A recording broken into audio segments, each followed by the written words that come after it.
Welcome back to Echo Ridge and the penultimate episode here in the University of Oxygen Not Included, aka the Ultimate Beginner's Guide. Look, I know I said penultimate, but it's going to be okay. Don't you worry. When we last left off, the colony looked a little bit like this, except the duplicates now have suits, which has sort of enabled us to do a little of exploring. And now we've revealed a whole bunch of the map. Quite literally, we dug a shaft all the way up to the top, taking care not to break open this abyssalite, because if we did, all of our gases inside of our colony would escape to the vacuum of space. And then we just started digging over, because as we've learned before, the duplicants in the printing pod sort of have a vision around where they're digging, and we're trying to get visibility on every last part of this planetoid. The reason why you want to do this is to sort of plan out what you're going to do next, because remember, there's no specific endgame goal that you have to take up. For instance, maybe you want to try your hand at taming this natural gas geyser and starting to use all of its wonderful natural gas inside of a natural gas generator to supplement your power network. Maybe you want to get in here to this cool salt slush geyser and start using it as a water source, because it'll also have the benefit of once you put that salt water through a desalinator, it'll give you a bunch of salt and clean water. We already know a lot of the things we can do with the water, but what we can do with the salt is critically important. We can smash some of it up here at our rock crusher and be given sand and table salt. And not only will you be able to use all that sand to keep as a filtration medium to keep your water sieve and your deodorizers going, you'll also have access to the wonderful table salt. And when duplicants eat food that is freshly salted, they get yet another +1 to morale for eating a salted food.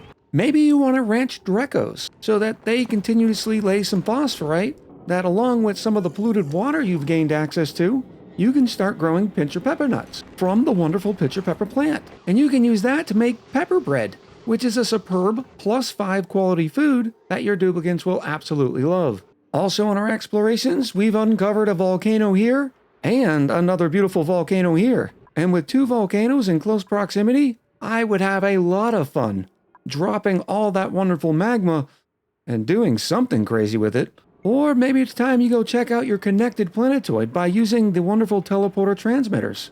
The point I'm trying to make here is once you're at this exploration stage, you can take the game in whatever direction you want. And this is sort of the reason why you'd be hard-pressed to ever find 2 colonies that look identical. I think for today, though, we're going to set ourselves up for success by visiting that new planetoid and starting on some wonderful steel production. If you're playing with the Spaced Out DLC, all your starting planetoids are going to have this point of interest building, along with this supply teleporter output and a supply teleporter input. And once you find these for the first time, you can inspect them, and it will unveil the second planetoid in your cluster. In this case, we unveiled Stinkalen. It's a partially frozen world with an oily core, aka an oily swamp asteroid. And just like the options that we saw when we were exploring our primary colony, you can see this planetoid has a natural gas geyser, minor volcano, liquid sulfur, carbon dioxide, and oil.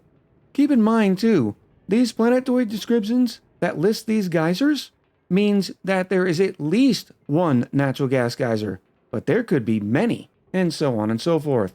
But if we click the Oversee Planetoid, this is the only visibility that we're given, because we haven't set foot on it. So in this case, we're going to dig it open.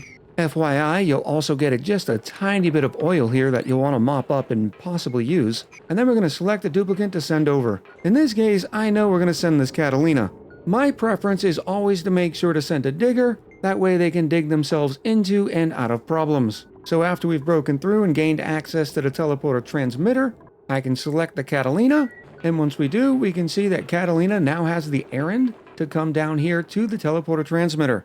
But don't look away for too long, because they're just gonna stand there inside the transmitter until you select it again and hit teleport. Warning, this doesn't actually work out very well for the duplicant, because as you can see, whether or not they're actually being teleported or just reprinted, especially considering you can see the little goo nozzle, just like a 3D printer.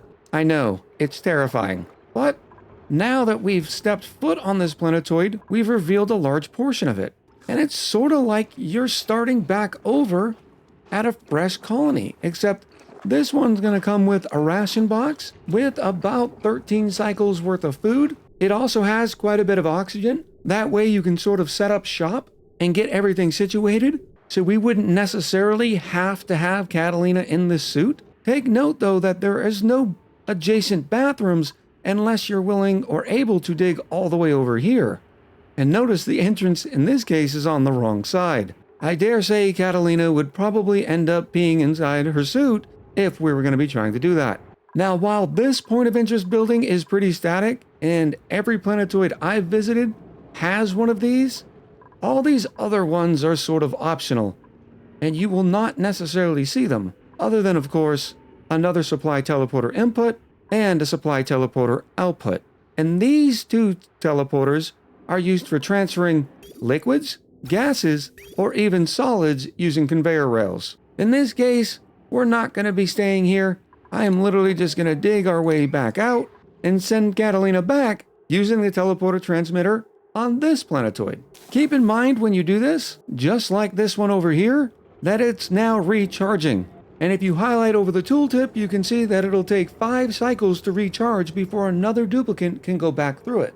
But after you teleport them, they come printed back out on their home planetoid once again. Something else that I wanted to emphasize here. On some of these planetoids, these bottom and top biomes are going to have a lot of materials. If you keep in mind that every single one of these tiles has 1,800 kilos worth of granite, and you're going to get 50% of it whenever you dig it up, when you multiply that times, well, this entire biome, or this one here, you're going to be given a lot of materials to be able to use, which is something else you need to take into consideration before you make your plans for the future of your colony. What do you have access to? And literally, that's what I would be doing if I was playing this colony in a regular playthrough, because you don't want to discover something somewhere on the planetoid that you didn't know about that would sort of change the way you approach the future of the colony. Something to keep in mind when you're doing this, you're going to be building a lot of ladders. You don't necessarily want to be building ladders out of materials that are not available in this biome, because the duplicates will have to go get it from somewhere else and bring it all the way over here.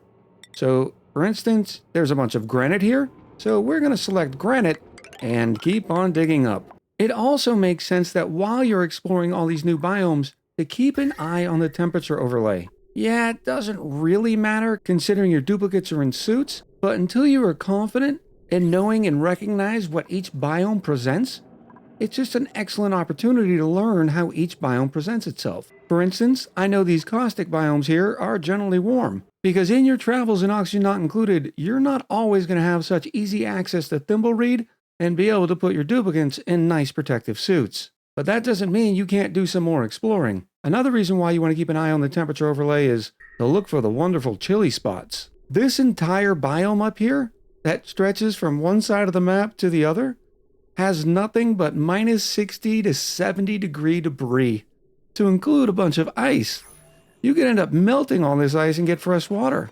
Or you could take the ice and drop it into your water tank to chill it out, or even better yet, take some temperature shift plates, select ice, and then build the temperature shift plates inside the tank. Now take note that right now this water is 26.1 degrees, and it's only filled to about here. A temperature shift plate is a unique building in that it shares its environment with every single tile around it. But in this case, because it's made out of ice, it quickly just melts. Because if we look at the properties on the temperature shift plate, even though it's still not done being constructed yet, you can see that it has a melting point of minus 0.6. And after the duplicates finish building all those temperature shift plates and they've all melted, this water is now sitting at 21 degrees, and we've gained a significant amount of clean water, because each temperature shift plate was 800 kilos. So it's just sort of a quick and easy way to take 800 kilos worth of ice and turn it directly into 800 kilos worth of water.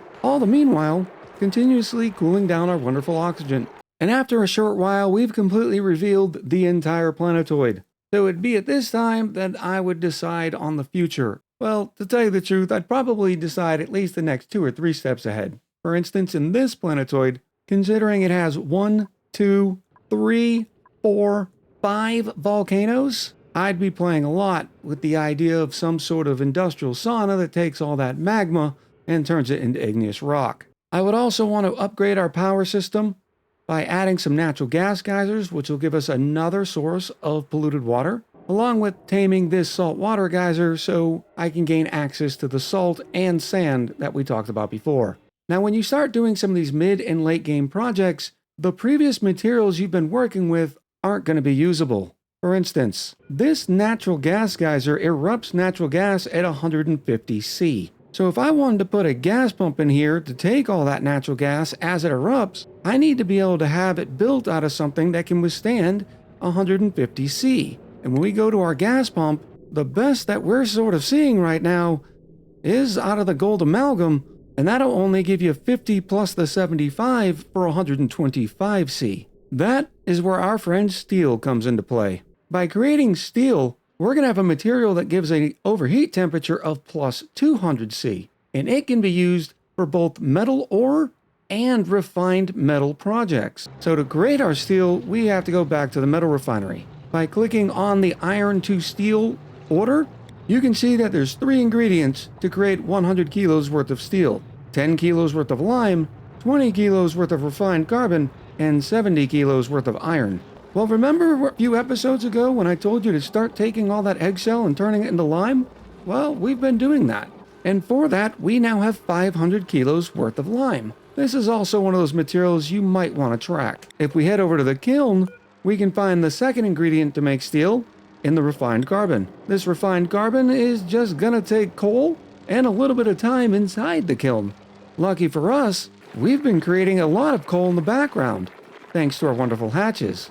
Which brings up again how versatile these critters are, because not only is that coal going to provide us refined carbon so that we can make the mid and late game steel, it's still being used inside of our coal generator. Additionally, in the late game, you're going to need more refined carbon in order to make diamond using the diamond press. With that explored, we can queue up a quick 20 of the refined carbon, which will give us 2 tons of refined carbon back. And with the refined carbon complete, we now have access to go from iron to steel. So why don't we queue up 1 ton of steel and get ourselves started. After all the materials are dropped off to the metal refinery, Camille here is starting production of the steel. Something to keep in mind though, so far you haven't seen heat creation just like this. Compared to the other recipes, for instance copper ore to copper, which generates 40.2 kilojoules worth of heat, or even iron ore to iron, which is 67 kilojoules, going to steel is 117 kilojoules, and you can see in the tooltip it's going to raise the temperature of the polluted water by 56 degrees. But there it is, our first 100 kilos worth of steel. This is where most people would say you are 100% in the mid-game. I know this was a bit of a shorter episode, but I think we discussed some very important points that will help the beginner along their way. The next and final episode is we're going to be breaking into the space biome and taking off in our very first rocket. And I'm sure some of you are upset that this is the second to last episode, but as a reminder, this series is only a stepping off point to somebody's Oxygen Not Included education. The next step might be checking out some Let's Plays, or keep discovering the game yourself. I hope you learned a bunch in this episode. Much love, happy gaming, and I'll talk to you soon.